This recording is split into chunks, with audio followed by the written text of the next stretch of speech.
All right, good evening, everyone, and welcome to Green White Checker TV. Today we have the Dark Horse Area 51 Indy Series here at Auto Club Speedway.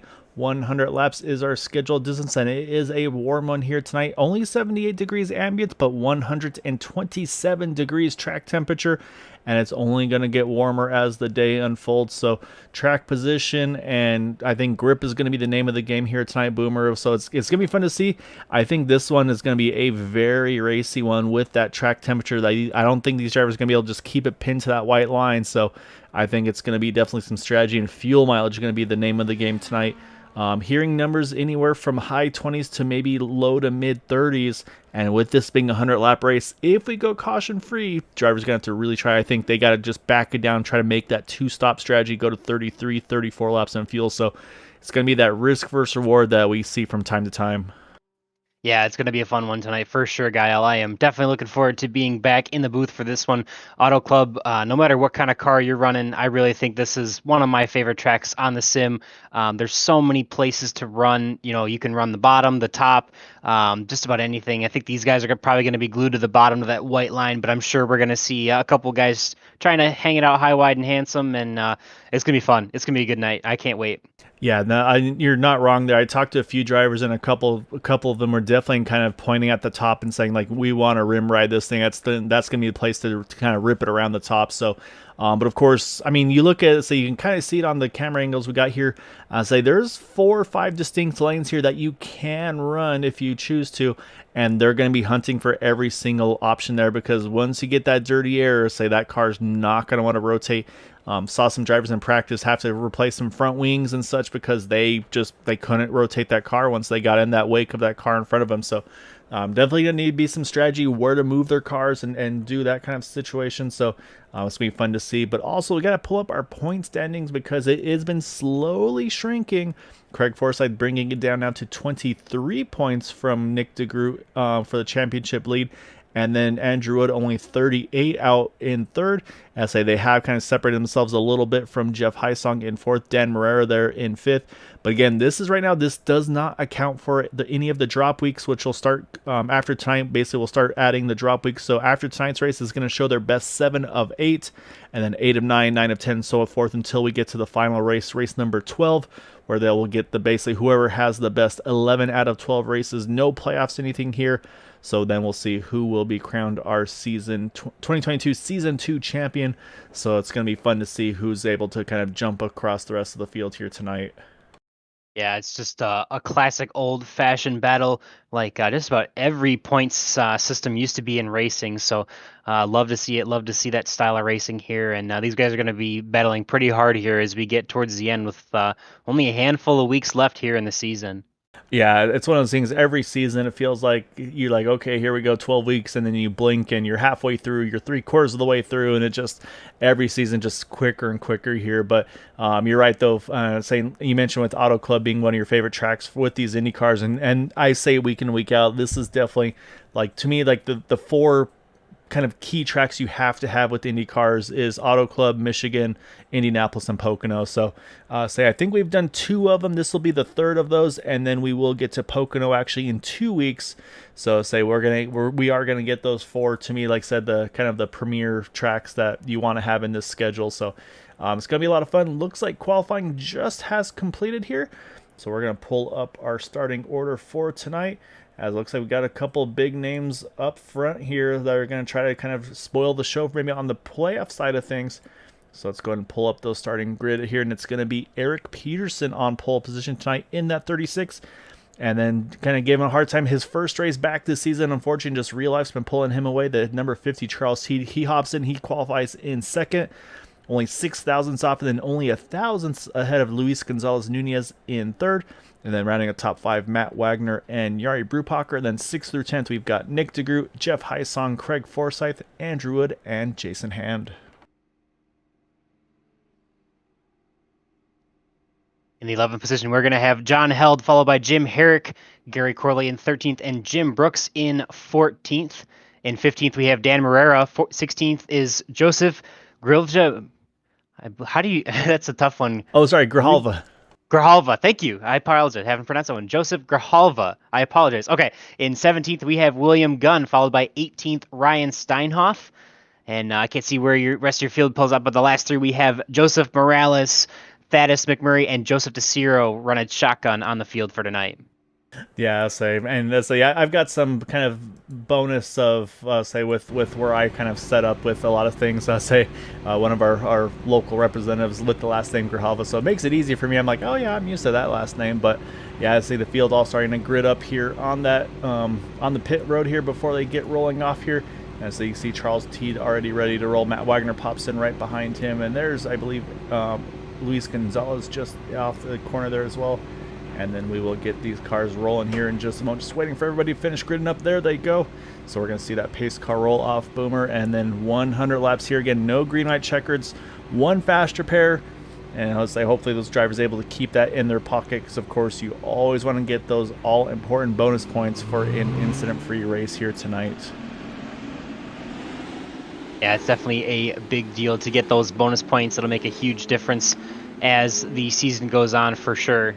Definitely want to accumulate as many of those as you can, as we do see these guys rolling down the long pit road here in California. Gonna see a lot of guys sticking to that bottom groove there, trying to be on the flat just to save a little bit more fuel. It's the shortest way around the track, so it'll be interesting to see how that fuel mileage, like Gael was talking about earlier, will play out tonight. Hopefully, most of these guys looking to do a two-stop race, but we'll have to see how that plays out, and if anyone wants to get aggressive and maybe go for a three-stop, but see how the cautions fly and how long the green flag runs are.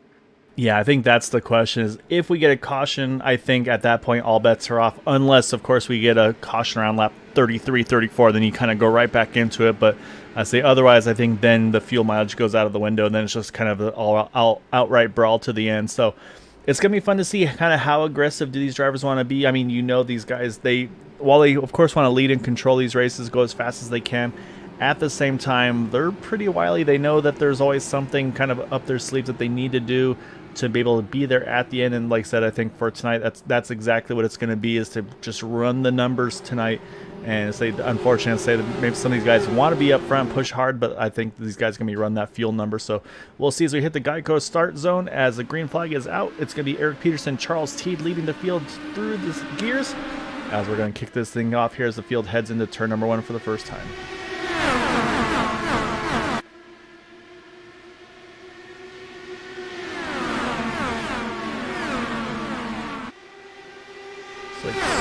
So good. So they got to be a little careful, Boomer. Of course, I'll say colder tires, say building the pressure up, building the heat up. But right now, these guys don't care. Almost 4 wide for a moment.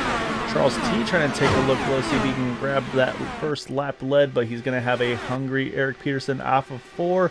Charles T going to hold on to the lead here. He will lead lap number 1.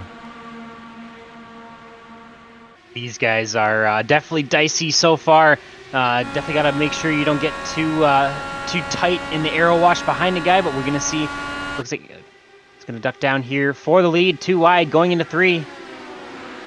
Yeah, saying these are teammates here working together. Charles Teed, Eric Peterson, actually co-workers as well. So say these two know each other very well. So again, this is kind of the strategy you can do, is say that's going to be the kind of the hit or miss. What's the right approach here? Do you stay aggressive and kind of do what these guys are doing, the leapfrog, and kind of just keep the pace up in the race? Or do at some point one of them start to ride behind one another? Because what this does do is it kind of guarantees them really the track position, if you will. So I mean, so I'd say for Eric Peterson and Charles Teed, you like doing this because you want to keep that track position. You can see right now they got about 7/10 on Matt Wagner there back in 3rd, as he's starting to fight with Jari Brupacher there on his inside. But yeah, like I said, I mean, some of these guys are probably rolling back a little bit. Like I look right here to Nick DeGroot, Craig Forsyth, 2 of our championship contenders.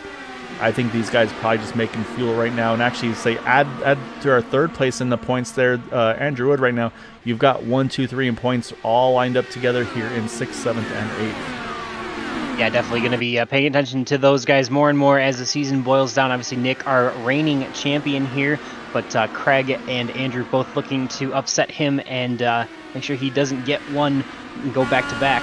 But yeah, it's definitely early for sure, but Charles Teed and Eric Peterson are doing exactly what they need to be doing to control this race. I mean, they are absolutely putting down some of the fastest laps of the race so far, although Andrew Wood just ran a 32.46 in traffic, about 0.2 faster than our leaders, but still that roughly 8/10 of a second gap back to Matt Wagner from the lead. So definitely they are going to hope to keep swapping those positions and keep earning those bonus points. I think each Charles and Eric both have lap lead points, I believe, by now, which is, as we talked about, bonus points being very important in this championship battle. Yeah, I just saw right there, Jari Brupacher just kissed the wall there out of turn number 4. I don't think it's going to be too hard of a hit to hurt that car, but that was definitely a little bit of contact there, so we'll have to keep an eye and see if all the bars and everything are looking good there. As you see there also the 89 there, Nick DeGroot lost a lot of momentum off of turn 2, and that's allowed Craig Forsyth to just jump right on by as if he was almost standing still there.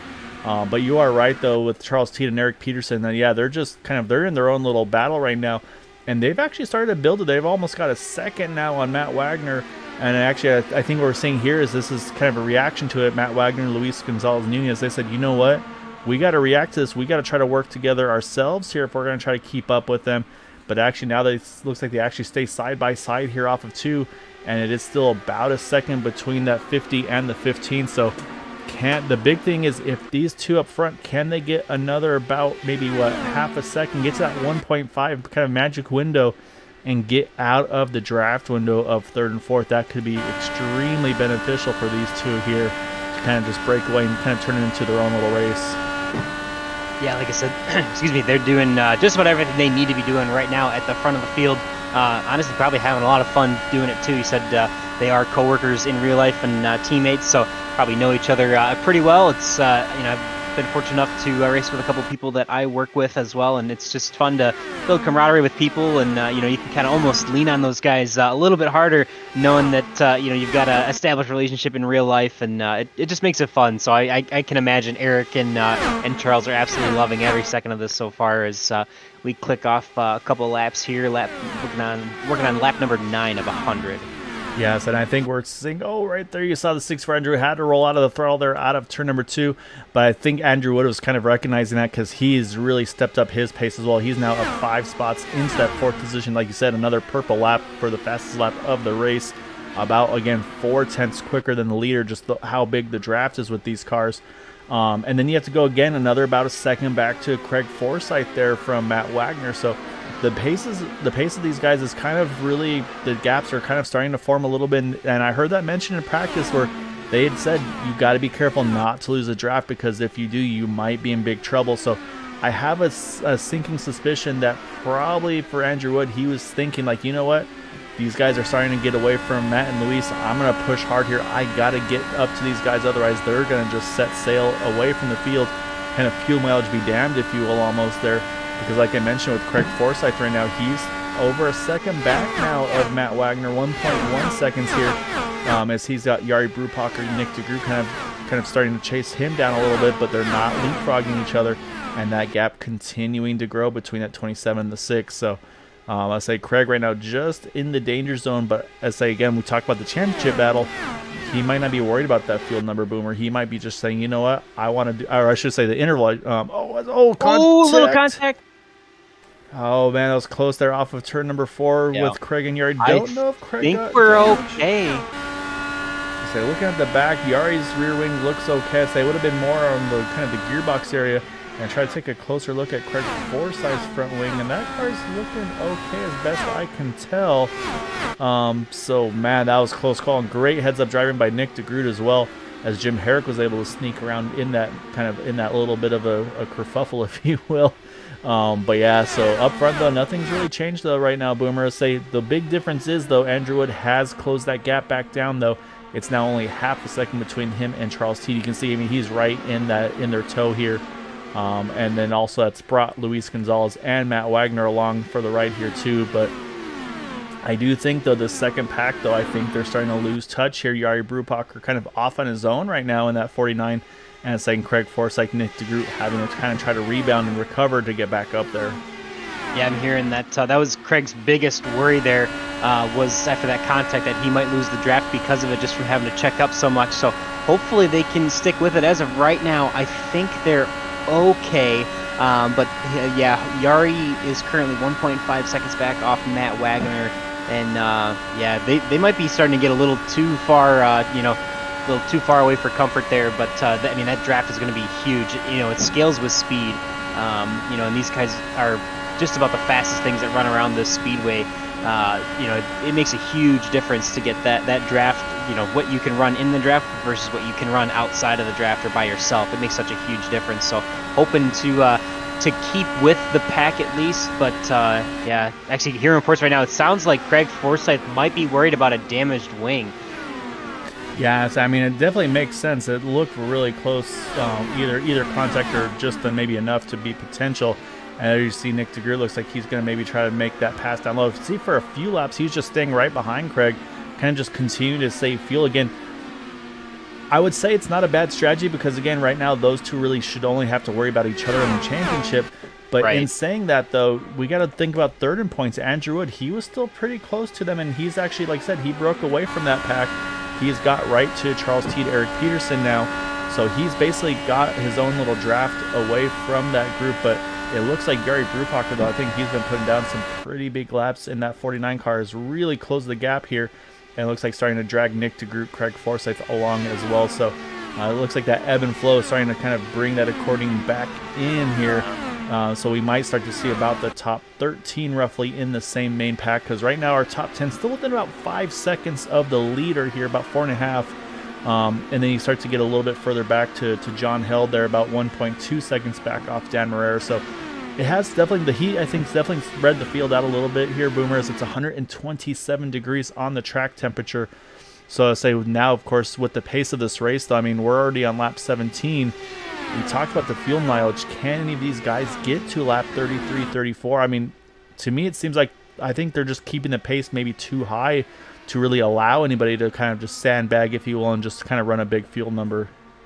Yeah, we'll see. I mean, there's always the option to go the 3-stop route, but I don't. I mean, especially with Andrew Wood, he's been running, 0.2 seconds faster a lap as he's catching Eric Peterson and Charles Teed here, and just it's not necessarily a pace that would, or excuse me, I apologize. He was actually, he's even with them the last couple laps. I apologize, but when he was catching them, he was running a couple tenths faster a lap. Probably more likely full throttle, like you talked about, trying to catch up to them. So hopefully he didn't burn up too much gas. Hopefully these guys at the front aren't burning up too much gas. I mean, they love to see them. They probably enjoy being up at the front, but you got to start thinking about that fuel mileage too, because like we said, I think 28 laps if you run map 1 full rich the entire time, and I think that would definitely lock you into a 3-stop strategy. But anyone who could pull off a 2-stopper and save the time on pit road might make a huge difference tonight. So we'll see. So far, clean and green. We'd love to see it. I think we're working on lap number 20 as they cross the stripe this time by. Yeah, exactly right. Starting lap 20 now. Here's hopped on board Matt Wagner. Look at the overall top speed. Saw about 233, 234. They're entering turn number 1. And I say again, that's also probably with Matt backing it down a little bit too, just to make sure it doesn't get too close to the back of that number 64 Andrew Wood. So, and I do think we're seeing a little bit of that here tonight as well. Like I said, I feel like Matt's kind of been, he qualified 4th, he's running 4th. I think he's been trying to run the fuel mileage. I know this has been he's been trying so hard to just find the right break to get a win here this season, and just seems like nothing has gone his way lately. So once again, here you see pulling up on the timing scoring there, you can see, 233 there again, entering turn number 1. So so these speeds are definitely up there, Boomer. So I mean, it's definitely not for lack of speed with these guys. And then also, again, talk about the intervals here. It's once again grown to about 1.3 seconds between Yari Brubacher and Matt Wagner. But Yari's actually caught Luis Gonzalez Nunez, and looks like these two are starting to maybe try to do the leapfrog with one another to try to kind of cycle back and forth of one another. Oh, so I think Luis may have just kissed the wall there off of 4.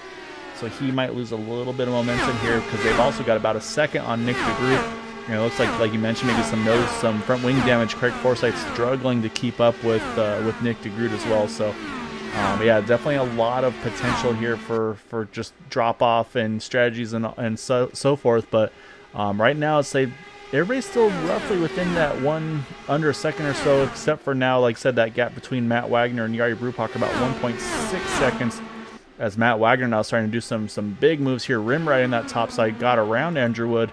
Now he's going to set his sights on that number 50 of Charles Teed. Starting to close the gap, Matt Wagner is. Obviously, Andrew Wood is up there, and Jari Brubacher still about 1.4 seconds back, but still riding here in the top 5 tonight. Definitely been kind of quiet, but a couple guys here, Matt Wagner, we'll see starting to challenge these teammates here up at the front of the pack, because they've separated a little bit now, about 1 second between Eric Peterson and Charles Teed at this point. Yeah, Peterson's kind of just gone. I don't know if maybe that's Teed maybe burning his tires up a little bit, working together there. Maybe Peterson's either able to kind of take care of his tires a little better, or maybe Teed just say you kind of, you know, at one point you get that dirty air and just catch it at the wrong time, and then from there you're just kind of going the wrong way. I'll say it's maybe enough where basically Peterson's able to grab the lead, get the clean air, and then at that point, just Charles had nothing he could do to fight that dirty air. But here's our strategy, though. We talked about 1 stop, 2 stops. Luis Gonzalez Nunez, he's going to go for the 3-stop strategy, like we talked about, 3 or 2. He's not going to worry about fuel saving. He's going to jump in. Jim Brooks in as well. So these guys going for the 2 or 3-stopper, I should say, going to split it in thirds there, of course. Or in quarters, I should say, 25, 50, and 75, whereas the rest of this field at the moment looking like they might aim to try to go for that 33-66 approach here, try to see if they can make it on 2 stops, but we'll see if anybody else can actually get that far. Ooh, I think Andrew Wood again, I think just caught the wall there, possibly off of turn 4.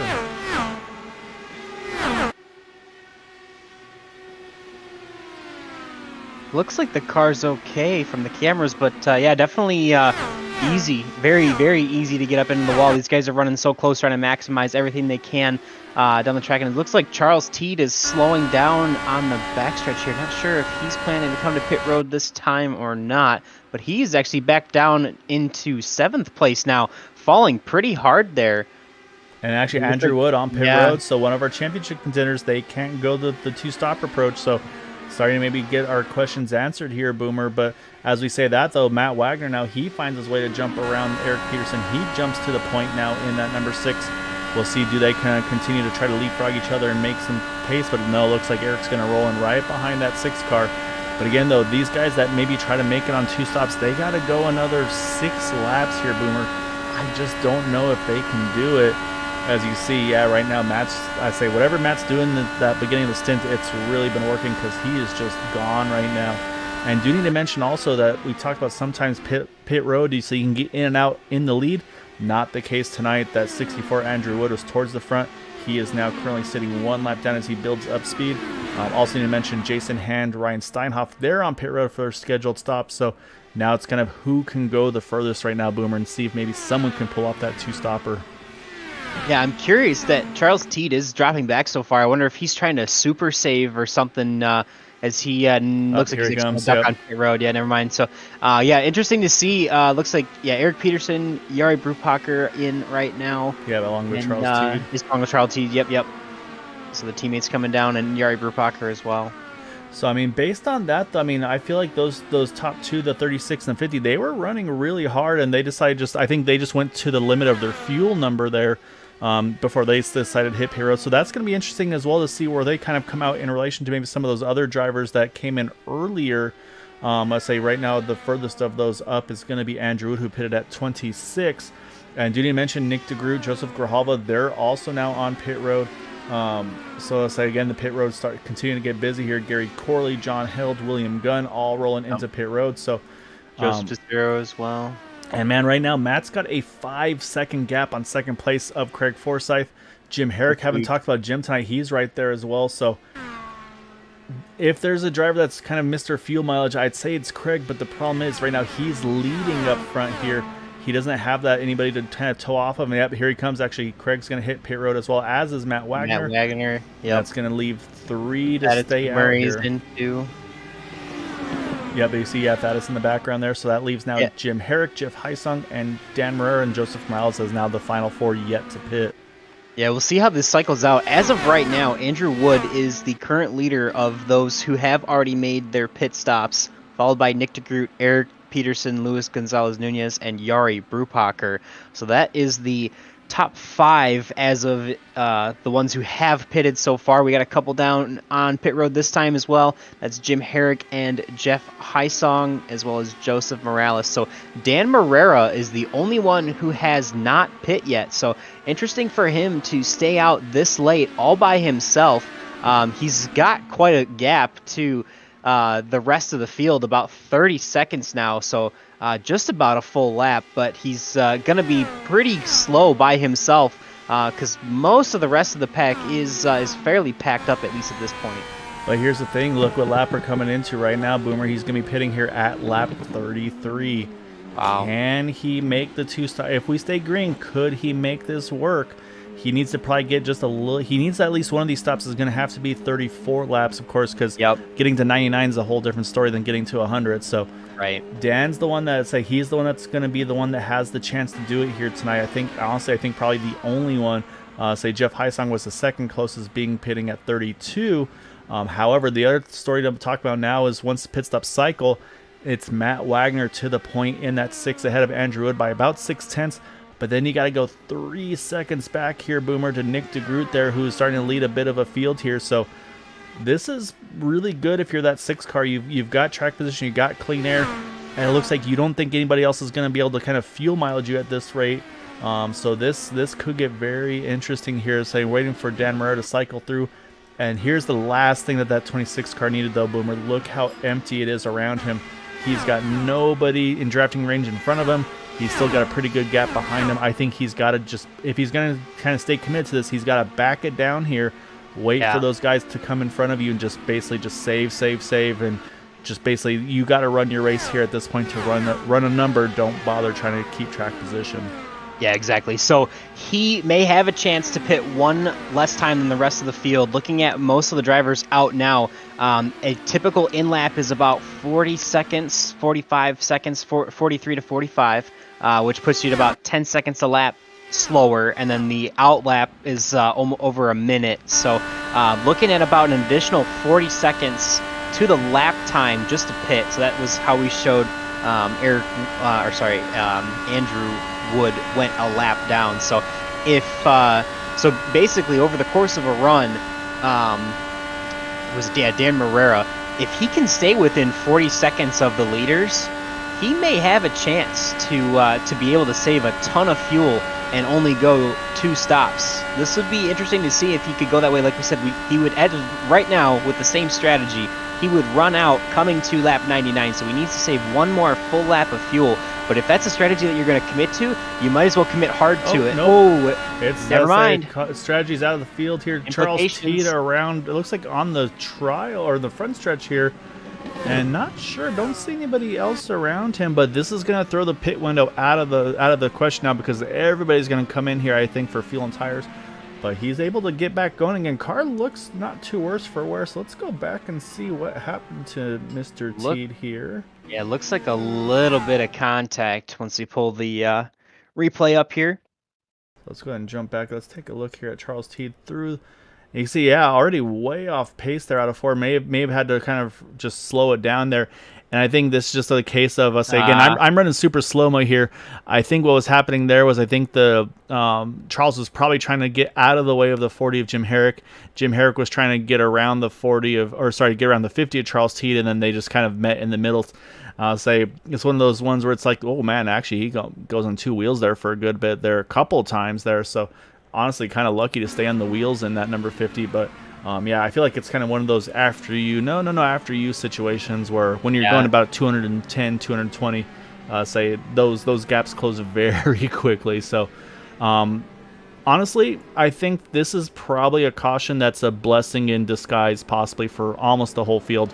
I'd say I think there's maybe 3 drivers that didn't want to see it right here: Matt Wagner, Andrew Wood, and then Dan Marrera. I think would be the other one who maybe didn't want to see it. So, that being said.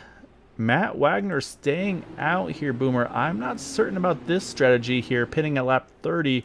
Craig Forsyth's going to do the same, though, and gain a handful of track position. I'll say no-brainer here for Dan Morera. Dan should have stayed out, and he does. So I like this call by that 26 car. But from 4th on back, we're going to have the entire field on pit road. Like I said, a little surprised to see the 6th car stay out here. I must feel confident that he can still do it on one more stop from here. Yeah, it'd be interesting to see because you can save a little bit more fuel, obviously, with these caution laps. So even the guys that did already take their first stop as if they were planning to do a 3-stop race, if there's enough yellows and when they come out at the right time, they may actually get a chance to still do a 2-stopper here. Obviously, they can cut the fuel way down under these pace laps. So it'll be interesting to see. Obviously, definitely understand why Dan Morera stayed out, and I think it makes sense for Matt and Craig as well. So, but it'll be interesting. Obviously, playoff implications are always, or not playoff, excuse me, fuel strategy implications are always fun. Yeah, I'm trying to run the numbers right now on the fuel to try to get kind of a definite here, because of course everybody that pitted there pits at lap 37, coming to 38. So I mean, they'll probably restart right around 40, which is going to be about 6. Basically, they'll restart with about 60 to go. I think 61 officially to go here. And so basically on that number, they just need to go. They need to go 31 laps on fuel, and to me, that's very, very doable. So Matt Wagner, Craig Forsyth, they pitted at 30. Dan Murray pitted at 32. So right now, I mean, Andrew Woods basically got about a 5-lap advantage of fuel than Matt Wagner, Craig Forsyth, and Dan Murray, 5-lap advantage to Dan. So, man, I kind of like where Andrew sits right here. I say he's got some fuel to his advantage. We do have a few drivers topping off, which I think also not a bad strategy here as well, especially if you're towards the back anyway. It's going to be Joseph Morales there, John Held, Charles Teed, of course, who is the part involved in that incident, and then Ryan Steinhoff and Jason Hand. So we're going to have 5 drivers top off here on that one to go. So yeah, so we'll see here. I'm a little bit intrigued here, and you see Matt already rolling the apron as well, Boomer. So I don't know. I think that's a missed opportunity personally for me for the top 2 to not pit. Like I said, for Dan Morera, I feel a little better about him staying out since he went to 32, 2 laps further than those top 2. But I don't know. I don't know if the field now at this point can make it. I should say I don't know if the top 3 can make it one stop to the end. I think though, 4th on back though, I think that's the call here to try to win this race. Yeah, it'll be interesting if they do get one more caution, and depending on where it comes, I think these guys at the front are going to be in a great spot, but we'll have to wait and see how it goes. Obviously, we're looking at lights off here on the pace car. He will be ducking in the pace car, that is, this time by, and the restart will be on the number 6 car of Matt Wagner. Yeah, that's the next thing, of course, is the control now goes to that 6 car. So as soon as that pace car's off the racing service, Matt can choose to go as early or late should he choose to until that green flag flies. And so again, no restart zone here yet for the Area 51 Indy Series. So going to save that for next season. As you can see, and so now's the big question. Everybody's got to be careful not to get that accordion effect midfield. It looks like so far so good. Matt's down and away trying to build up the speed. And it looks like everybody's going to get a clean restart here as we start lap 40. Yeah, I think Matt did a really good job there on that restart. He stayed patient, and the rest of the field did not try to get aggressive, and he should be able to stay in the lead here. Might have a chance to maybe leapfrog with Craig Forsyth as they start to break away a little bit from Dan Morera, but it'll be interesting here to see how it goes and see if people are going to continue to fuel save. Obviously, what we talked about, these top 3 guys at the moment have the least amount of fuel, or would have the least amount of caution out. What happened? Out. Yeah, so towards the back here. So it looks like involving Ryan Steinhoff possibly, and I think once again I think Charles Teed also gets a piece of this one as well. So not his return to the league not going the way he'd like it to, as it looks like might be calling it here as they saw him kind of backing down on the brakes there. So yeah, let's go back one more time here and take a look. I think it was a little bit back towards the field here. We'll start with Joseph Desir. We'll try to take a look out of 4. You see the 50 on the outside. Oh, look at the 14 right in front of me. Yeah, he catches the outside wall. Charles Teed kind of just has to follow him there because he has nowhere to go. And then, unfortunately, Joseph Desir just right into the back of that number 50. So, I'd say I think that's cold tires. And we talked about that at the beginning of the race. Everybody got through cleanly. But unfortunately, this one not as lucky for a couple of these guys that are going to get involved there. As you see Joseph Desir, though, definitely losing the right front suspension broke on that one. So that's going to definitely need a fast repair for him. And unfortunately, it looks like that may be the evening for Charles Teed. And now, do we see any takers on pit road? Looks like for the most part, it's going to be till about mid-pack here. Jim Brooks going to lead the field onto pit road here, which I think at this point, like I said, if you're kind of mid-pack here, do something different. Try to go a little bit opposite strategy, because now this is one of those windows now where you know what, you can run full aggression, no need for any fuel save, anything like that. I think these guys can make it, no question, one stop to the end. Yeah, it'll be interesting to see these guys here. Definitely, I think it's opportunity, especially if you're further back in the pack already. But looks like Joseph DeCiro is going to take his fast repair here. That was a big hit. Obviously, things come quick at these speeds, but definitely plowing through the back of Charles Teed, and unfortunately probably ending his night tonight. But we'll see these guys come back off. So Jim Brooks, William Gunn, Ryan Steinhoff, John Held, and Joseph DeCiro all pitting here for fuel on lap 41. Like you said, will give them a chance to make it one more stop all the way to the end. Yes, I mean, now it's again, I mean, of course, we know that you can save a lot of fuel under yellow. So, I mean, but when you start looking at the numbers, you got lap 30 and 32 for Matt, Craig, and Dan, 37 for Andrew Wood, all the way back to Thaddeus McMurray, and then Joseph Morales, Jason Hand topping off at 38, and then, of course, 41 now for Jim, William, and company. So, I feel like this caution's a big break for no question marks for like Andrew, Nick, and company. I still have a little bit of concern for Matt and Craig and them, but I'll say again, I mean, these guys run these races and they kind of know the numbers, they know the mileage. So I think this caution is definitely a big break for these guys, because again, these guys are going to be running the caution map 8 on fuel. They're going to be saving every drop. I see Matt shortening the front stretch here as well, as we're going to get the one to go once again here to start us back at 44 here, Boomer. So again, kind of doing the backwards math a little bit, it's going to be about 67 laps to go 57 laps to go if my bad math is correct. So, yeah, I mean, to me, that does seem a lot more realistic. That's about 27, 28 laps if you split that evenly. Yeah. So, yeah, 20 would be 56. So, yeah, so actually 28, 29 laps. So, it's definitely doable. I mean, we talked about the worst mileage some drivers were getting was probably about that 28 or so. So yeah, it's a 28 and a 29 lap stint. Yeah, so that's gonna be. I mean, to me, it's still tight though, because Matt and Craig, they went 30 laps on that first stint. So with them now this has been 13 laps. Of course, 2 kind of quick yellows to kind of shake things up a little bit on the fuel mileages. But is that I don't know. I'm a little nervous still. If again, this is all based on going green, but I still have a little bit of nervousness for those top 3. For the field numbers, but like I said, I think they have these numbers a little bit more sorted out than I do up here in the booth. Oh, I'm sure they've got quite a bit more. A lot of these guys probably running stuff like Crew Chief app and sim racing apps to tell them how much fuel they need to put in or how much fuel they need left for the end of the race. But we are going to take attention away from that and put attention on this number 6 car. Again, lights out on the pace car. He will be our control car for this restart. Yeah, again, he has control as early or late as he chooses. Looks like he's going to go a little later this time, as you can see. Again, gets a little bit of a jump on Craig. That's just the kind of the perks of being the leader here.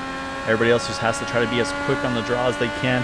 But like you said, though, this is kind of where the leader's the most susceptible for kind of that counterattack, if you will, from second place. So I say this is where Matt just has to try to time it at the right spot and hope that Craig gets to him basically just at the entry of turn 3.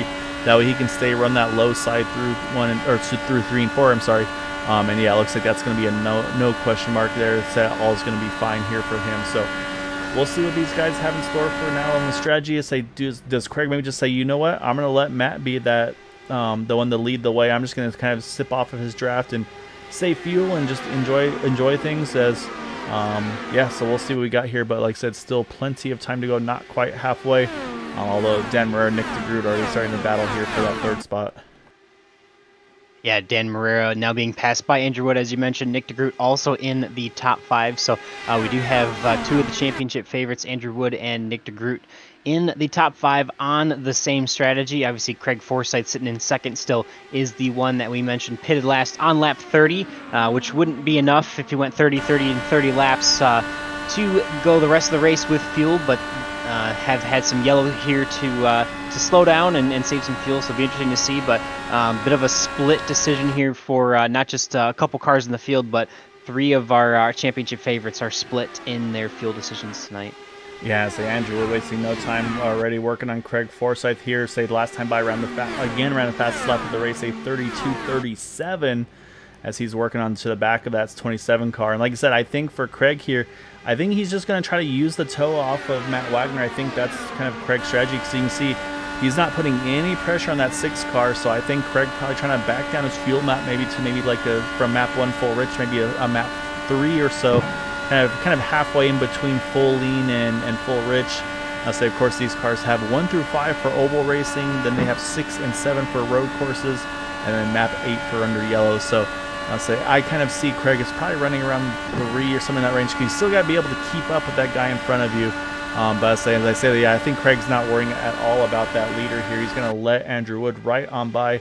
I think he's going to continue to just kind of keep saving fuel, just keep using the draft to its full advantage. But as I say that, Power's on the outside around that number 64 to hold on to that second spot. Yeah, these guys have a great battle going on. Andrew has turned some very, very, very fast laps, catching up in the draft, and so is Luis Gonzalez-Nunez. He's actually quietly here in the top 4. He's actually run our fastest lap of the race so far, so definitely 2 guys that are really good at working in the draft and catching up to those in front of them. So that'll be a big deal, especially if you're the one not leading towards the end of the race. But big night for Luis Gonzalez-Nunez, as Nick DeGroot also rounds out our top 5. Dan Marrera slipping back just a little bit now to the 6th position. We do have Eric Peterson in 7th after leading some of the early parts of this race, followed by Jari Brupacher, Joseph Grijalva. I will get that, Joseph. I apologize. In 9th place, and Jim Herrick in 10th. Yes, and then the question goes back to those guys that pitted at 41, and right now, say they're still a ways back here. I'll say Jim Brooks the furthest up of those in 15th position. But again, right now, I say it's a very minimal advantage compared to what those guys, like I said, those that pitted like at lap 37, of course, like an Andrew Wood, for instance. And as I go back to them, because I say Andrew's trying to hold on to that second spot, we'll see if he can clear Craig Forsyth and just slides up in front of that 27 car. But once again, I think Craig wasn't going to give it to him, but at the same time, he wasn't going to just just roll out of it completely. But I think Craig, again, I think he's just running just hard enough to hit that number that he needs to.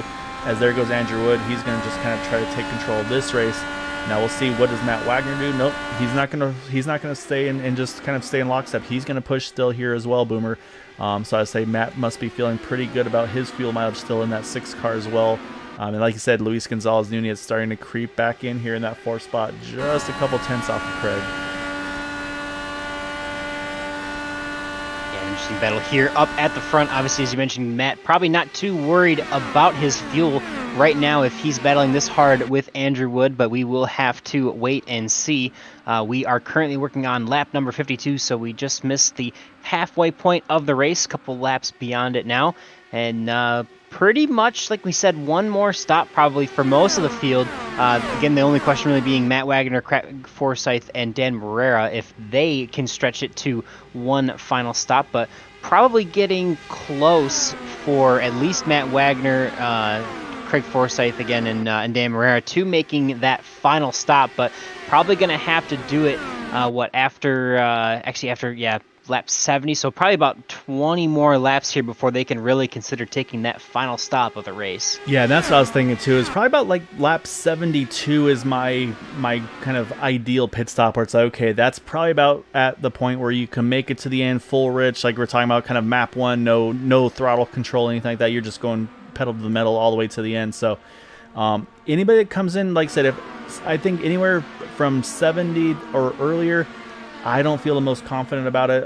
I may not be enough to make it to the end safely.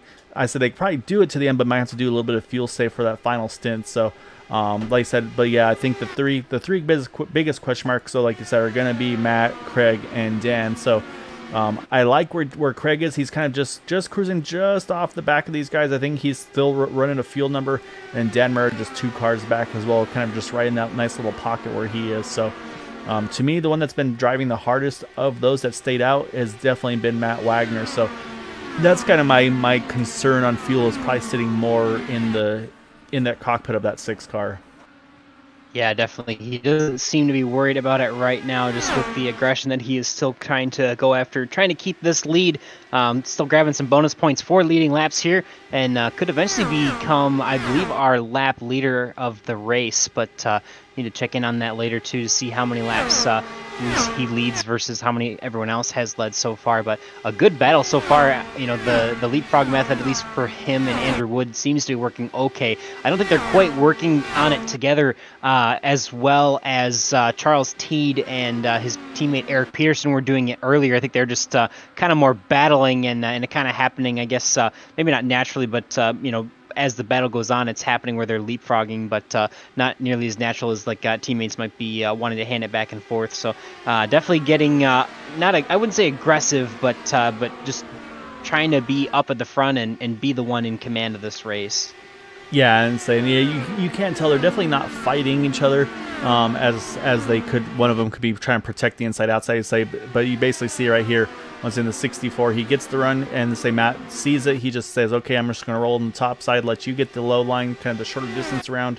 And then as we come out of turn 4, I'm going to do the same. I'm going to grab your draft, and then as soon as I get the opportunity, I'm going to duck low. Andrew stays high again. So you say there definitely are cooperating, like I said, as but yeah, definitely maybe a little difference that we can see between these two than we saw with that 36 and the 50 earlier on.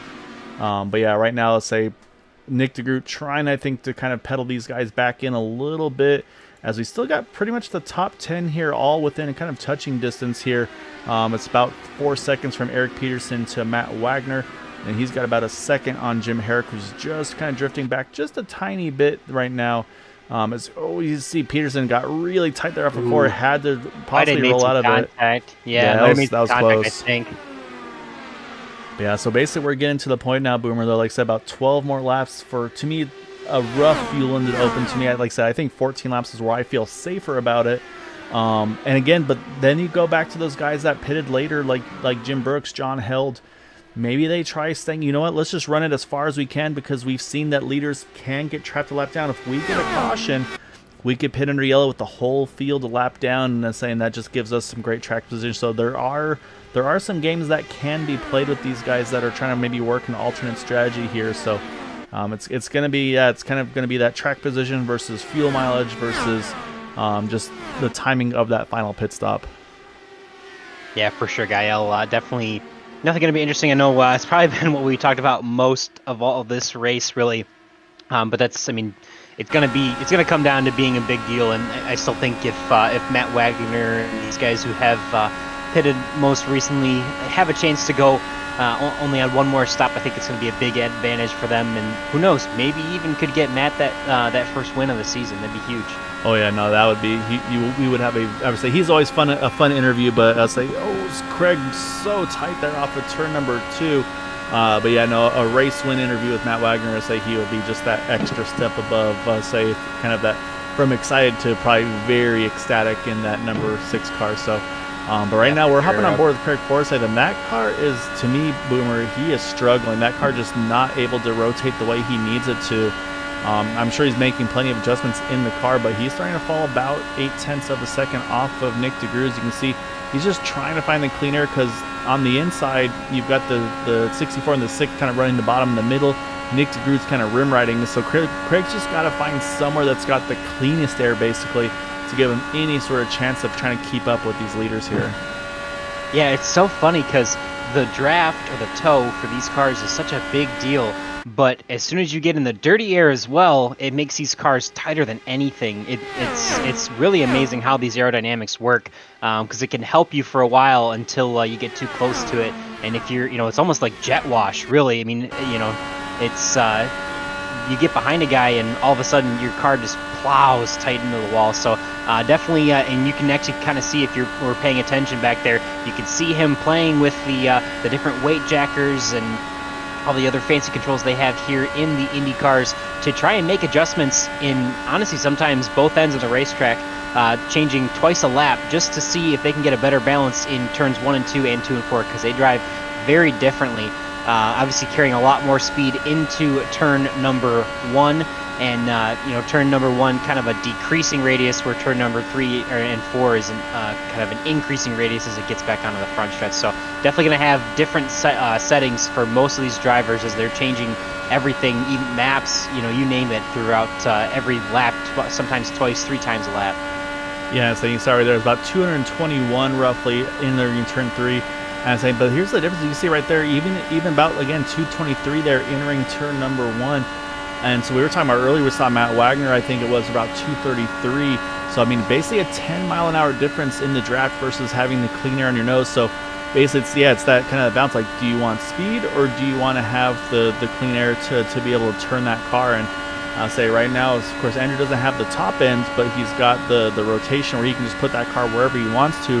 Whereas Nick DeGroot, he's got the top end down the turns, then he's got to find, or down the straights, but he's got to find somewhere to position that car in the turns to make sure he doesn't get that wake. And that's why we see him running up top here, as it looks like actually unscheduled pit stop for the 51 of Jim Brooks here. So maybe some wall contact, unfortunately for him, as he's hitting pit road with 35 to go. That's definitely outside the field window for him to make it to the end. So unfortunately, not the night he was looking for in that 51. Yeah, it looks like he entered the pit lane and then jumped to the pits. Oh, and Matt Wagner on pit road. Coming, not gonna make it. Ooh, lock up. Oh, he may. That might be too hot an entry there. Yeah, we'll have to wait and see. That might be a 30-second penty, I believe. Yeah, that could be a pretty big worried stop about and hold. That. Yeah, I'm kind of worried about that for Matt there. That was a big lockup. When you start sliding like that and you lose all control of the tires, you actually slow down a lot.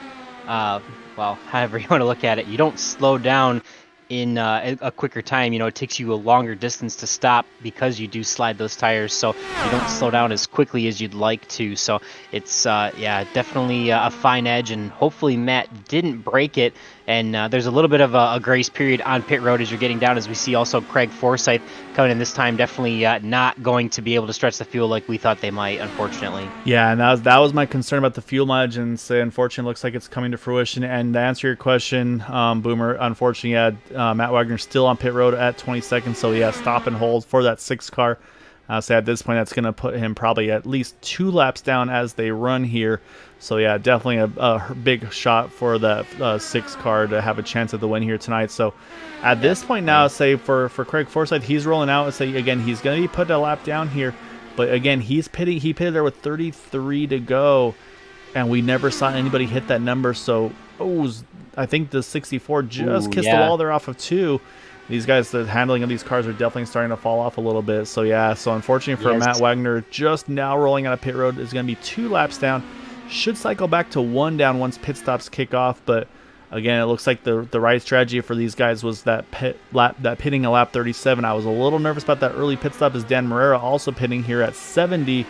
Again, this is right on the edge. I still don't feel confident about that field number, but so he's definitely stands a better chance than the 27 and the 6 though.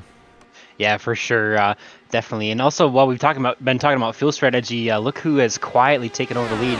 Mr. Nick DeGroot, our current points leader, I believe. I believe he's in the lead. Yeah, he's taking over the lead and starting to take control of this race as Andrew Wood now fades back to 2nd. Luis Gonzalez Nunez in 3rd. Joseph Grijalva, I got it, I think, that time. And Jeff Heisong in the top 5. I told you I'd get it eventually, Joseph. Sorry about that. So, but yeah, interesting to see here. Thaddeus McMurray is now making his way onto pit road. Yari Brupacher and Gary Corley coming in this time as well. Yeah, so window's just about to formally open here. The one thing didn't mention, Craig Forsyth, he's kind of merged into some traffic, so this might allow Craig to do a little bit of fuel saving while he's trapped this lap down. But again, though, I mean, he pitted at 67. That's just, to me, that's an eternity to make it to the end. So, yeah, I just do not feel confident for that number 27 car. This is the position I'd like to be in here, because again, now this time by here, Boomer, we're going to be at 28 to go. And that was about the fuel number that everybody was telling me was like you could go probably about 28 at full song here. So now the question mark is, do these guys try to pit together and kind of teamwork away from the field, or they might even just have to pit? But it looks like Andrew Wood. Oh no, actually, yep, here they both come in right together here, and so they're going to pit with 28 to go. Jeff Heisong, he's going to keep going another lap here in that 18 car. but pretty much one of the only drivers to hit payroll or side to stay out, because it looks like pretty much everybody except for William Gunn and Ryan Steinhoff also staying out. But I like that call from Jeff Heisung, though. You see the leaders going in, you got to do something different, right? If you copy them, you're never going to pass them. I mean, you're very not likely to, at least, especially with the caliber of drivers that Nick DeGroot and Andrew Wood are. I like this call from Jeff here to stay out one more lap, see what you can do. He's going to come in this time by and get his service, but we'll see where he cycles out. But it's just something different, at least, to try and get around these top two guys who really are the favorites here and are kind of our lead in the field at the end of this race. Yeah, then here comes those last two, William Gunn and Ryan Steinhoff, both hitting pit road. Another lockup. Yeah, but that should complete the cycle, and here we go. Top three all locked together. Nick DeGroot, Andrew Wood, and Craig Forsyth. So for me here, though, Boomer, if you're Craig Forsyth, basically your race now is you just sit and you save absolutely every drop of fuel you possibly can. But I think what you're going to see is out of these two in front of him, they're going to try to make his life difficult. They're going to be pushing as hard as they can, continuing that leapfrog approach here, because they know they can make it to the end no matter what. Craig's got to try to save fuel and keep touch of these leaders to use their draft here. So right now it looks like a 3-horse race between the three of them if we stay green, because they've got about 3 seconds on that 15 of Luis Gonzalez Nunez, who's got about 3 seconds on Jeff Heisung. So that's the saving grace, I think, for Craig Forsyth, though, too, because if he does need to back off and he can't break, or and he breaks away from that draft, he still will have Luis Gonzalez Nunez back there and Jeff Heisung to eventually grab the draft from and try to back up a little bit. So he probably not going to be the one competing for the win, but there has to be a way, at least for him, to make it 33 laps towards the end of this race because of the way his fuel strategy worked out. So for him, he might be trying to drop back, maybe catch the draft of Luis Gonzalez Nunez a little bit, but Jeff Heisung definitely came out a little bit better, at least than he was. They're sitting now in fifth, like you said, about 6 seconds back. Joseph Grijalva, Dan Morera, and Jim Herrick, and maybe even Jari Brubacher, throw him in that mix, are the next group back. Spread out between now 5th and 9th place, so definitely a little bit of a gap, but this race here is pretty much just a 2-horse race here. We're going to see Andrew Wood and Nick DeGroot here battle it out for the last 35 laps here, working on lap number 76. It'll be 35 laps to go this time by. Yeah, and then you already see Craig starting to drop back almost a second out off of those guys, so he's doing what he can to try to hold the draft, but I think, like I said, with these guys doing what they're doing, it's just the pace is going to stay too high. So I'll say Craig, unfortunately, his race is basically going to have to be to just try to avoid having to make a final pit stop, because if he can finish 4th or 5th, because again, we talked about the interval between Luis and Joseph and them, I'll say that I think is kind of a win in itself. He can hold the top 5 versus dropping out into probably about in the mid-teens probably. Because really, other than the ones we talked about with Matt Wagner and Dan Morera and them, I think most of the field here probably can make it to the end of the race here. So, yeah, but like I said, right now it's basically between these two, and this is tricky now because I'm looking ahead of them. There is no traffic right now. They're in the middle of the backstretch. The next car in front of them is crossing start-finish line now, so they've got over basically half a lap of clean air in front of these two cars. So now it's all about these guys they're very smart drivers here. They're going to start kind of jockeying for position, be like, okay, if I do this on this lap, I can get him at the line here. If I do this, then maybe I can stop him from getting to me at the line here. So I think basically these next 20 laps here for these two drivers, they're going to be kind of just figuring out, okay, where do I position my car to make the move? Or in Nick's position where he is right now, where do I position my car to prevent Andrew from getting around me, and then vice versa, of course, when Andrew's in front of him. So these guys are going to figure out where's the best place to position their car, where can they put their car to maybe give that car behind them the dirty air, and of course on the opposite side, where do you position your car to kind of get their draft at the absolute right time. So a very big chess match here between these two.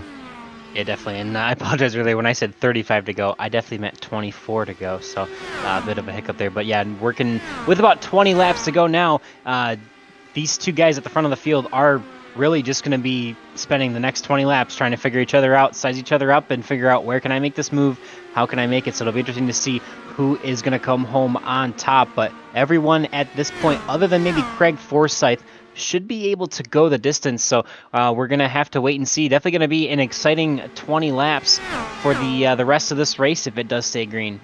Yeah, so we still have a pretty good fight here, like you were talking about too. I mean, between 5th and 11th, these guys are all within the toe of each other. So, I mean, you got Jeff Heisong in 5th right now, leading this pack here, and then you go back to Gary Corley in 11th, who's right in touch with these guys as well. So, really not a done deal for any of these drivers as well. I mean, you sit in 10th, 11th, Eric Peterson, Gary Corley. You look up in front of you and say, man, I got a top 5 as a realistic possibility in this race. So. I don't count them out either for that. If they can, again, we've seen some drivers have some really, really good pace towards the end of the fuel run. But what I did notice, you talk about Craig Forsyth, he has found Luis. He's tagged right onto the back of him here. And I say, I wish we got to see all the details of that steering wheel because, like you said, with Luis kind of just being on his own here, I say Craig should be able to hold the draft a little bit better versus those two up front that were kind of leapfrogging each other. But even here, though, you see Craig's already fallen back to about a half a second. So he's just trying to balance how hard he can push. And you see right here using the draft to kind of claw back as much time as he can through the straights. And then again, try to find that clean air on the front wing of this car in the turn. So like I said, Craig's going to be fighting for his life here. And again, but that's to basically make this race without having to pit one more time if we don't get a caution. I think we've said it enough times to maybe try and jinx it here, but we'll see. Definitely love to see a green flag battle, though. I'm sure everyone back here, including Luis Gonzalez Nunez, Craig Forsyth, and Jeff Heisong in the last cars in the top 5 here, are looking for something just to reel back in these two leaders of Nick DeGroot and Andrew Wood, who really have been the stars of the show as we creep into the final third, or through the final third of this race here, I should say. It does look like we actually have Joseph Morales on pit road and Jason Hand, maybe some unscheduled pit stops, maybe some contact, I'm not sure, but coming down to receive service for both of those cars here. Yeah, cars look okay, so yeah, kind of an odd situation there for both of them, but yeah, we'll have to keep an eye and see if they continue on, but yeah, it looks like just a splash of fuel for Joseph as he's already down and away. Actually, I believe Gary Corley now as well. too. Interesting. I didn't think that they were that far out of the bubble for making their final fuel stop. So interesting to see here. People are just kind of splashing down as we see the, I believe it's the 7 of Gary Corley with the McLaren Aero design on his car. Very sharp looking car. Yeah, so yeah, very intriguing, like you said, though. It was a quick stop for Joseph. It was just a splash and go, 3.7 seconds. I think it looks like tires and fuel for Jason Hand. It looks like the same for Gary Corley. They're just going to take tires and fuel and get back out there. But yeah, I honestly didn't see that coming. I felt like those guys would be good to go to the end. And even with that, I'd say for them to come in as early as they did, also a bit of a surprise to me. So I'm still looking at the traffic in front of the leaders, and it's still, I mean, they've got about a full straightaway until they get to John Held in front of them. But actually, caution out. This is going to change everything. Yeah, that's our jinx is working, and it looks like, unfortunately, Gary Corley on, I believe, probably a pit exit miscues that car hard into the outside wall. So yeah, so great news for some, not so great for others. Let's go back and we'll watch that number 7 as he rolled out of pit road here. We'll pick up the speed. So it is a very tricky pit exit here, but had fresh tires, but I say any little bobble goes, unfortunately, a very long way. It actually looks like Ryan Steinhoff also crashed. Yeah. Maybe those two came together. You see, right here, look at that boomer. He was just touching the white line, and that's the difference right there. You get that banking difference. Watch it up. He's going to slide up here. Looks like into the wall right in front of Ryan Steinhoff. There's Ryan. He had absolutely nowhere to go. Tries to make it up into the wall and just clips him. Man, if he would have, tough one. If he would have cleared Gary, I think he still would have hit the outside wall. That's hopefully he does have another fast repair left, but man, that's something that I wanted to mention earlier, but just never had the chance to. That you got to be really careful getting off and on pit road. We've seen quite a few incidents in the in and out laps so far this season, causing yellows and ending people's days. So unfortunate for Ryan there, just kind of caught up in Gary Corley's mistake there. Yeah, no, it's a tough break, and the jinx is alive and well with Green White Checker TV. So, and like I said, I mean, and honestly, I was surprised to see those pit stops, but Say probably the happiest driver of all right now is that 6 right here of Matt Wagner. He gets his lap back after that pit penalty from his mistake. But surprisingly, though, remember we talked about fuel mileage. I thought for sure we would have seen Craig Forsyth in, but he stays out once again. That fuel, yeah, I don't know.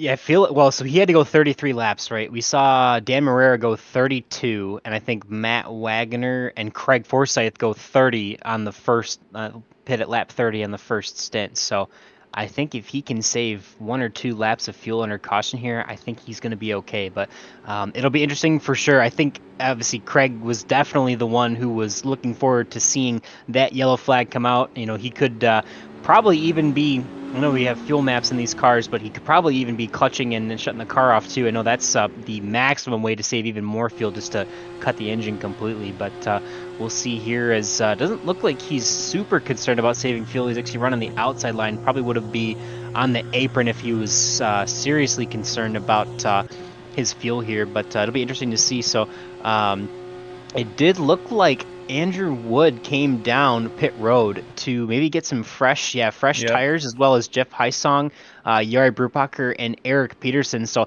that'll shuffle them back to 9th, 10th, and 11th, and 12th for Eric Peterson. So interesting for sure to see. Promotes Luis Gonzalez Nunez up to 2nd. Craig Forsyth still sticking there in the 3rd spot. Joseph Grijalva in 4th, and Jim Herrick here in 5th. Dan Morera with a nice comeback to 6th place after trying to stretch the fuel early and not making it happen too well. Thaddeus McMurray top 7.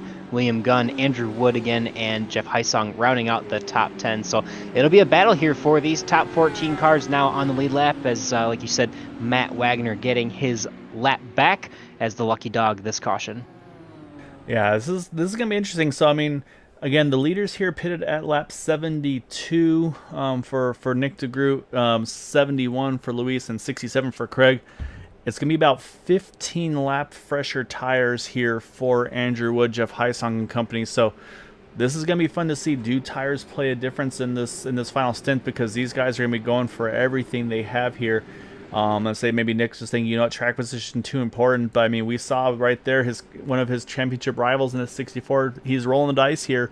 And now let's say this gives Luis, now he's kind of in a good spot, because if he can get a good restart, tag onto the 89 car, this is where we'll see again, and say we've seen it's tough for that 3rd car to kind of break the into the top 2. So Luis might be in a really good spot here. So we'll see as we're going to get back to green here with 11 to go.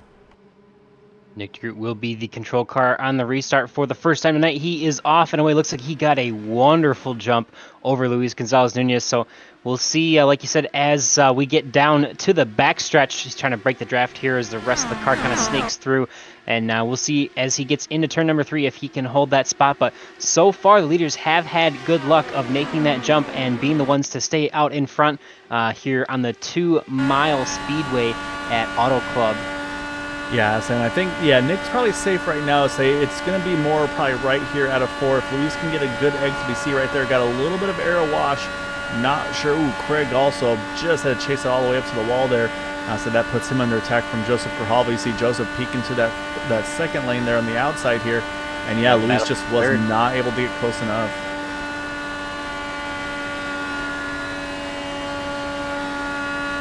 Yeah, we'll see here now. It's going to be a gaggle of cars off of turn number 2, as looks like Joseph Grijalva kind of gets boxed in there. Oh, we got a big wreck on the backstretch, but it looks like we stay under green here because it's off the track there. McMurray. Yeah, Thaddeus McMurray involved, and I'm not sure if anybody else. May have just been Thaddeus there.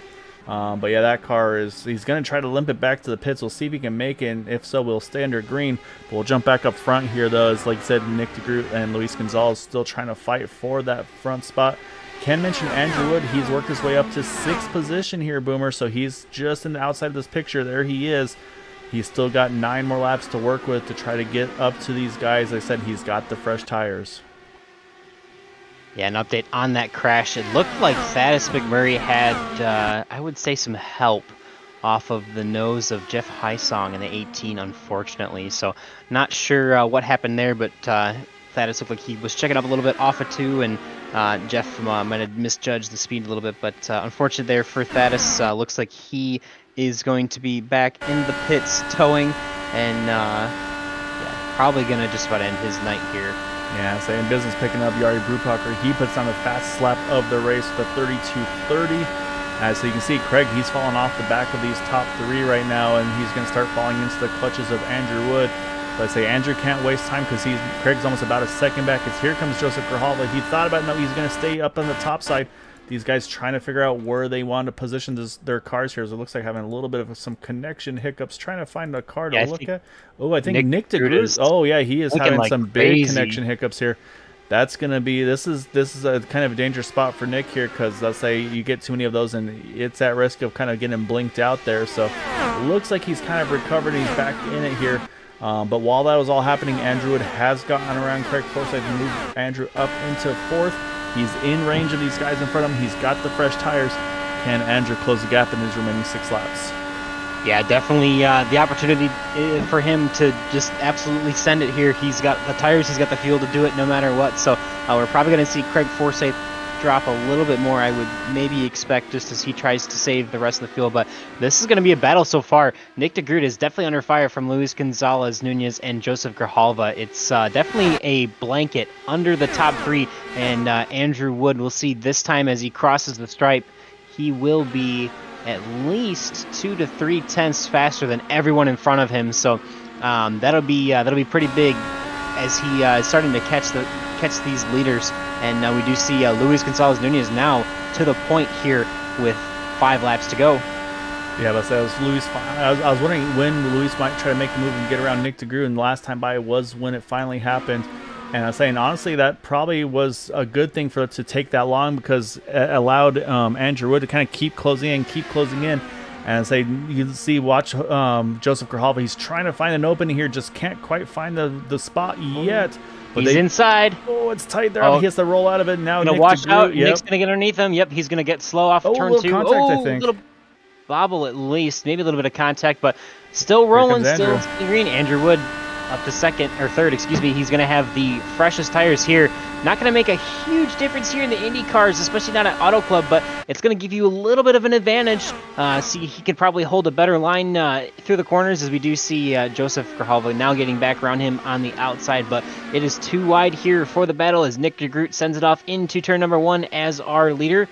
This is going to get exciting with 3 laps to go, excuse me. Yeah, no, and that's exactly it. As I say, Andrew had the spot, but yeah, even with the tires, it's still not going to be easy for him to do it. As you saw, Joseph able to get to Andrew's outside and was able to just basically swing right back around him. So Andrew's, I say, it's not going to be easy pickings for him, even with those fresh tires. That dirty air definitely going to be playing a role.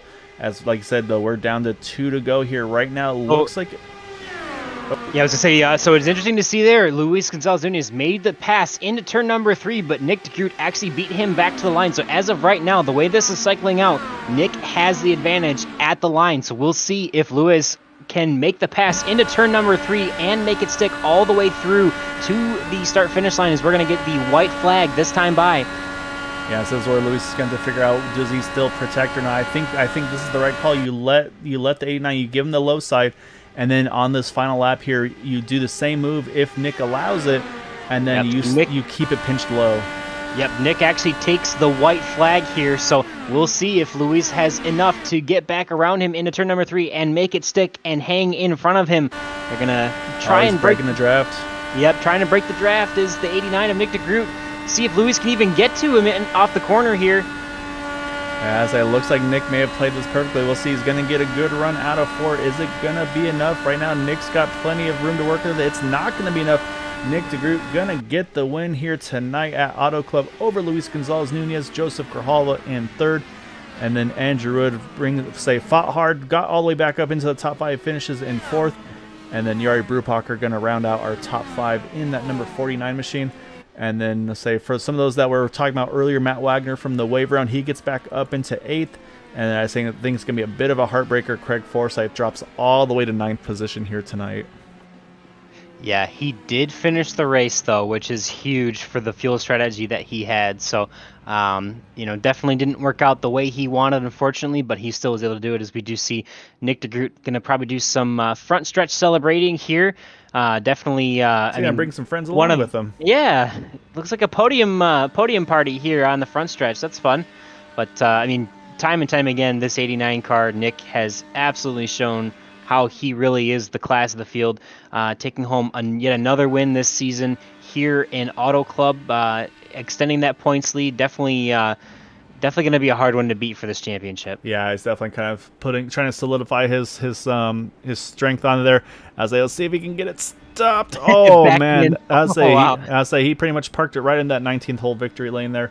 Let's go ahead and pull up our final results here as we watch him celebrate a little bit more. So Nick DeGroot getting the win over Luis Gonzalez by just under 7/100ths of a second. And then Joseph Grijalva there in 8th, 1 second back, just able to hold off Andrew Wood. Yari Brupacher there rounding out our top 5. Then we mentioned Jim Herrick, Jeff Heisong, Matt Wagner, Craig Forsyth, Eric Peterson, our top 10. And then we just got a few left here. Unfortunately, the drivers not having quite the results they wanted to, including Dan Murrah, John Held, William Gunn, and then drivers Lapper more down, Joseph Morales, Thaddeus McMurray, Ryan Steinhoff, Gary Corley, Jason Hand. And then, yeah, the unfortunate early retirements for including also Jim Brooks, Joseph DeCiro, and Charles Teed. However, though, Boomer, with all this, we get to talk to some new drivers here tonight. I think possibly the first interviews, if I'm not mistaken, for Joseph and for Luis. So that's going to be a great, always a fun thing to do for these guys. So the first thing we got to do is we got to hunt these guys down. And I think we've already found that number 47 of Joseph Grijalva. So we're going to go ahead and pull him on in here, Boomer. And I believe, if I'm not mistaken, also going to be our highest climber of tonight. Yeah, looks like it up 13 spots tonight. It's from Joseph 16th to 13th in that number 47 Fram machine.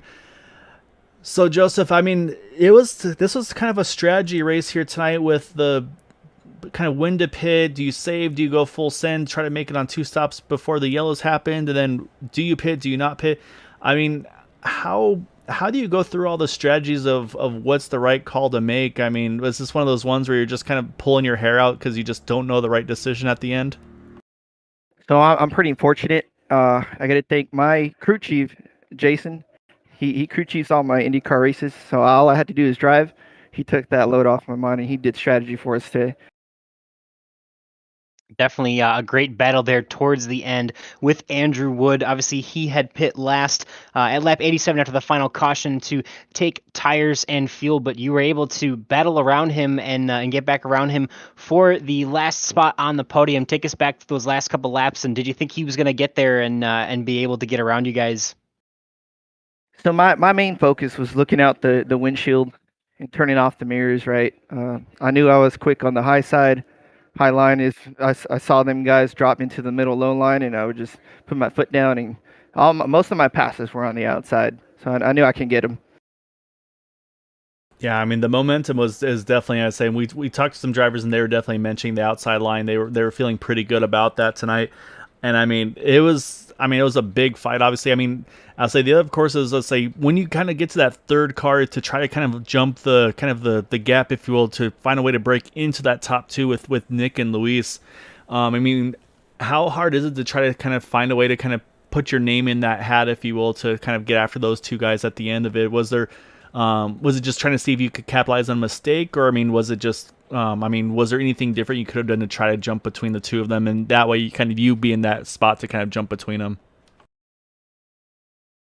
Yeah, so I'd say that was the toughest challenge, is first and second, because they're taking up the track, and there's no cars ahead of them to draft off of. Once you get a run on the outside and you get a draft to pull you alongside, so kept trying the outside, wasn't really working. They were both pulling on me on the bottom side. Just tried moving around the track, didn't work out, but great learning experience for sure. Yeah, definitely a great battle tonight and a hard-earned third place finish here tonight. Joseph, want to give you a chance to get any thanks and shout-outs here in tonight for that podium placing for you. Absolutely. Thanks to like I said, mentioned my crew chief Jason. He called the shots. I just drove. He helped me get the P3. My sponsor, Autolite Fram, they're on the car. Big supporter of me. I really appreciate that. Also, of course, my dad, my sister, my wife, all them guys watching my races. They're big supporters of my racing. Yeah, great job tonight, Joseph. Great to see you get a podium over here. So it's at a very stout field here tonight with a very difficult track as well. So I'll say well-deserved, well-earned finish. And yeah, definitely enjoy this one, man. Looking forward to see what you got for these guys the rest of the way. Thank you. We'll be there. All right, so we're going to jump from our third place finisher to our runner-up in that number 15 machine. That is going to be Luis Gonzalez Nunez, who's qualified in third.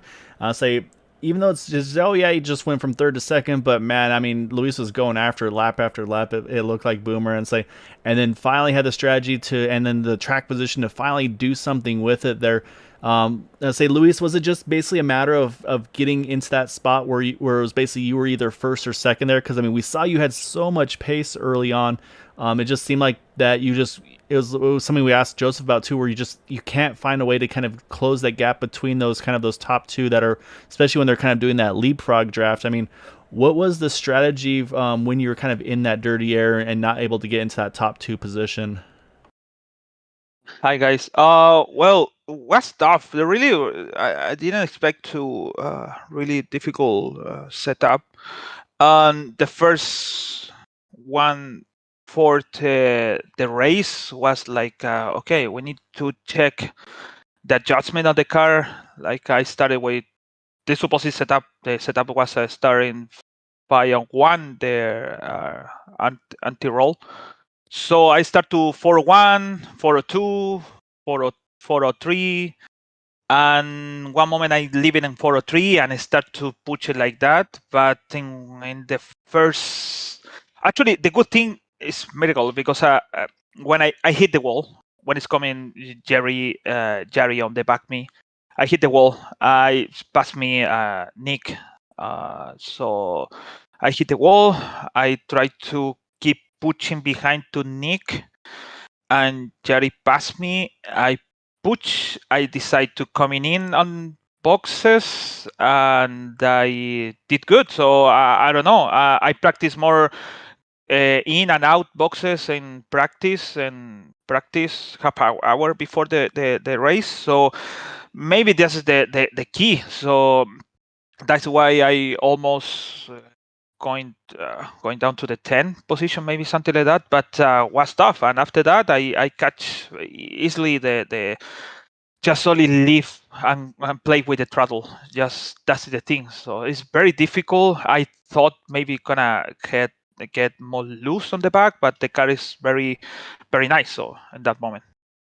Yeah, definitely. I was going to mention that you fell down for a little bit there, but definitely able to slowly and methodically work your way back through the field. I guess take us through, how much patient you have to be as far as not getting down or not getting frustrated with falling that far back in the running order before you were able to work your way all the way back up to a second place finish. Actually, it was like my regular races in any league what I am now.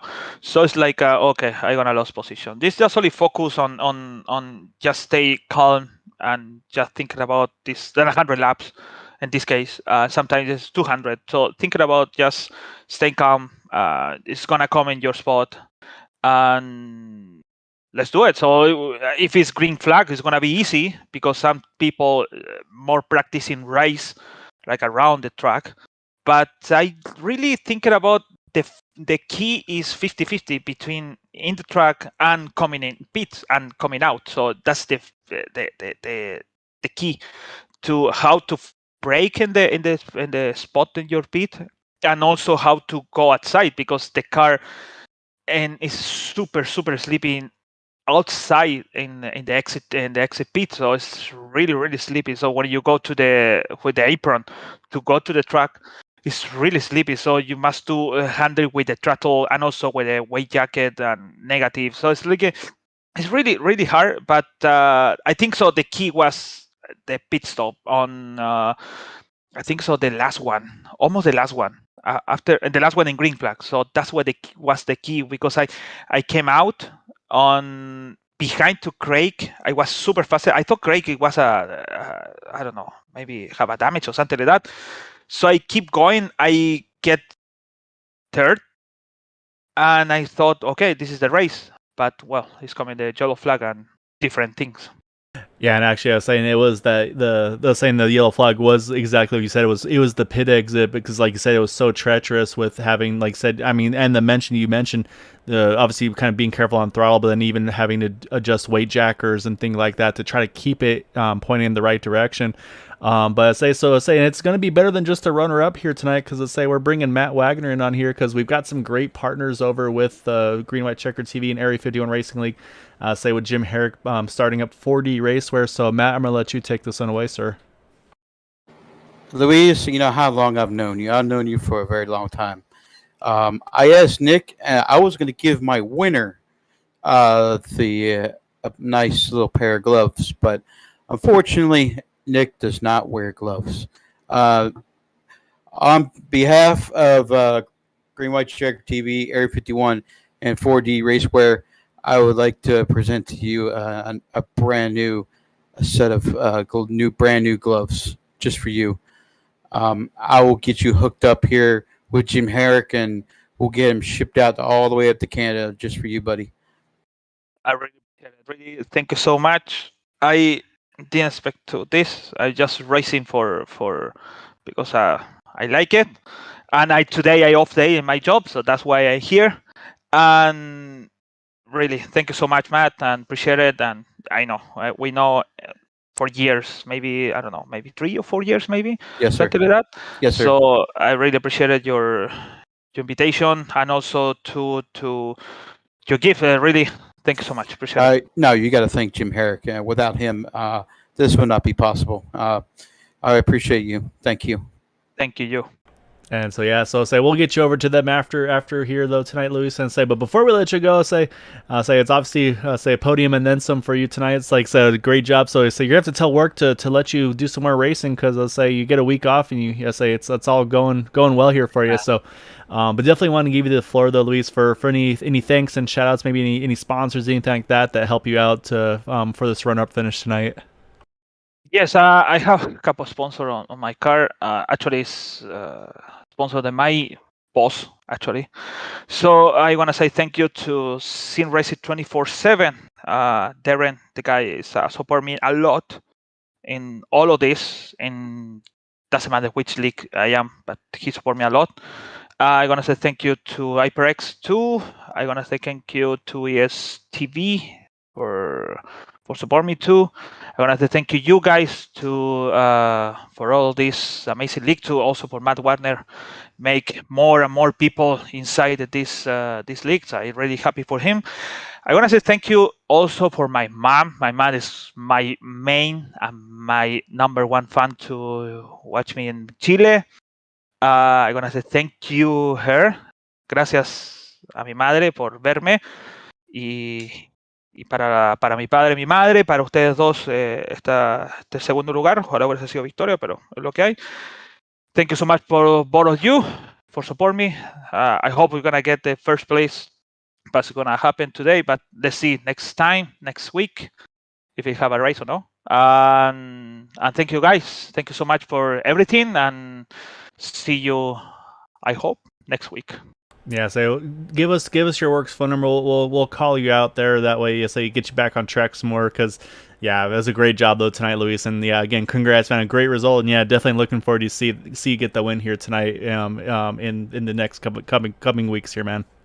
Yes, was close. I really thinking about. I don't wanna. Actually, I didn't say that, but I saw Andrew coming on the back. I said no, I don't wanna screw everything because it's gonna be third place or maybe fourth place. So that's why I keep it on the back with Nick DeGrot. So I said, oh, I don't want to screw nothing. So I want to stay on the back. Let's bring the second place on the home, and that's it. This is the thing. That was a good. I say it worked out well. As like I said, just had a chance out there. But I say definitely don't feel bad about finishing second to Nick because yeah, he's a monster in these things. So, but yeah, go enjoy this one, man. We'll get you over to Matt and Jim. So he said we can get you some gloves. It sounds like so. Congrats, man, and yeah, looking forward to seeing you the rest of the way. See you guys next week. Thank you so much. All right, Boomer. So what a cool way to kind of cap off a couple of podiums here with Joseph and Luis, and say, and then again just the league. I mean, the sponsors, the donations. I mean, say again, Jim Herrick with 4D Racewear starting that up, giving away some gloves. And I say, and then of course the selflessness of these drivers, Nick DeGroot saying, like, you know what, I don't use gloves when I race, so let's give it to the next guy in line. So that's also a really cool thing to do. So say, speaking of which, let's pull that number 89 of Nick DeGroot on over here, because I mean. I say I think you think you probably owe us a beer or something, Nick. 'Cause I think we kind of commentator cursed you back into this race because we were like, all right, without a yellow, this looks like it could be a Matt and Andrew show here, and then you get that yellow, say, because no, actually, no, I'm sorry, it was a Nick and Andrew show. I'm mixing things up here, Boomer. But no, I mean, you guys are running away with it. So actually, I'm sorry, it was the caution that brought everybody else back into it. So I mean, what's the emotions were? It's like, okay, it's just going to be the two of us. We're sizing each other up for those last 20 laps, and then you get that caution just outside of 10 to go. I mean, is that oh, crap, it's all over now, and everybody's going to be after us, or you're still feeling confident, especially once you kind of see that split pit road strategy?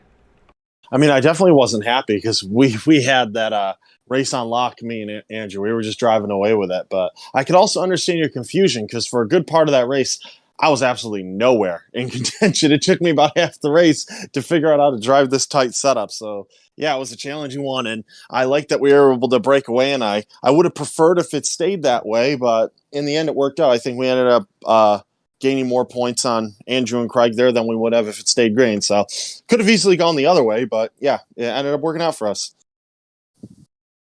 Yeah, definitely a great opportunity for you. I mean, you always manage to find your way towards the front and have had the opportunity to win quite a few races already this season. But closing in on the championship battle, what do you think it's going to take to finish this season out strong and win another championship?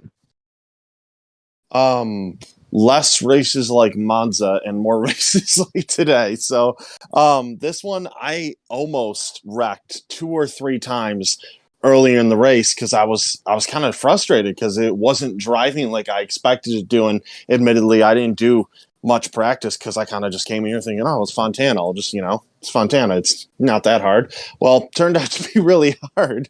And that almost cost us big time. So I need to not be so reckless moving forward because for a good part of that race, we were really struggling, almost wrecked, like I said, a couple times. And for a good part of it, we were outside the top 5. And it was not until I think like lap 50 or 60 where I started to realize, okay, this is the line that I'm comfortable with. This is the line where I can make time. Here we go. And I started gaining ground on that high side. And yeah, that's all she wrote. Got in the fight and it all worked out in the end. So I'm glad I figured out eventually. It took me a while, but yeah, so I need more races like that where we don't panic at the beginning if things aren't going our way. Just settle down, think it through, and get there at the end because you could end up in victory lane like we did today. Yeah, and it wasn't even just obviously getting comfortable with the car. It was also kind of the pit strategy, I think, played a big role tonight too, where I think the big one, of course, Boomer probably agree with me here, was there was a yellow where Craig and Matt stay out. You guys all come in, and then it seemed like that was the wrong choice for them because they couldn't make it to the end on the one stop, and that really kind of changed how they had to play their strategy there. Was that a surprise to you to see those guys stay out, or were you thinking like, his track position maybe was more worth that than the potential fuel issues? I was actually surprised more people didn't stay out because, like you were saying, I think track position was really big here, and I think that would have been enticing for a few people to jump up to the front of the grid. But yeah, I was very happy to see most of them pitted with me because I expected to be restarting 10th or worse there, and instead we were restarting like 5th, and 3 people stayed out, so it worked out really well for us. And I mean, I can't fault Craig for that because yeah, I thought about doing the same thing right up until the last second, but yeah, if you have the opportunity to cut out a pit stop, you have to go for it, no matter how important the track position may be. My only worry was an ill-timed caution because tires were worth something here too. It was a weird combination of track position was important, but once you get like 10, 15 laps on the tires are important here too. You saw Andrew was really charging there at the end, so we got lucky with the yellows, I'll admit. Yeah, definitely a little bit of luck, but where he was able to figure it out as the race went on, and still managed to get that win after a nice battle there towards the end. It was definitely a lot of fun to watch you and Luis go back and forth, and you and Andrew go back and forth a little earlier in the race. But hard-earned win, and want to give you a chance now to have the floor and give any thanks and shout-outs that you want to give for the race win tonight. Yeah, first of all, I got to thank Luis there for working with me at the end. I think we both had the same thought when we saw Andrew show up on our relative with those fresher tires inside the top 5, and we stopped battling and we just started swapping immediately all the way until the last lap. So that was really cool of him to do that with me, and also to hang in there when my thing blinked out for a good 10, 15 seconds. That was a pretty sketchy moment. Thought I was going to get dropped out of the race there, but no, he's always great to race with. Congrats to Joseph on a well-earned podium. He was right up there in that fight, and Andrew as well for just a fantastic race. The 4th place finish does not show what kind of race he drove. He was really good from the get-go. And yeah, as always, thank you to Factorback Motorsports, CoveyMoore.com, Motorsport.com, Canvas Shoes, Cowboy Shed, DeGroot, Automotive U-Haul and Detailing, and everybody else who supports us. Can't wait to get back after it next week.